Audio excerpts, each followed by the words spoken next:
సమ్మర్‌లో మొలలు ఎక్కువ వస్తా ఉంటాయి. పైల్స్ అనేసి అనుకుంటా ఉంటాము.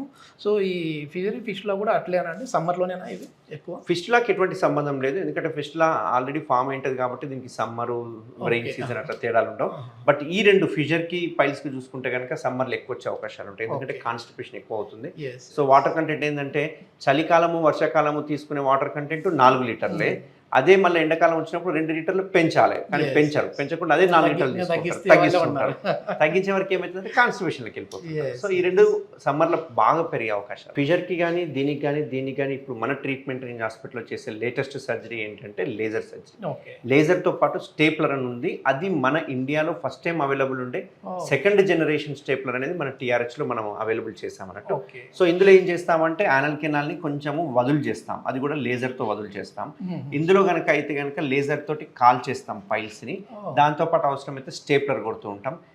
అదే ఫిస్టులాలకైతే ఏం చేస్తామంటే ఈ ట్రాక్‌ని లేజర్‌తో కోత పెట్టేసేసి అంటే కాల్ చేస్తాం.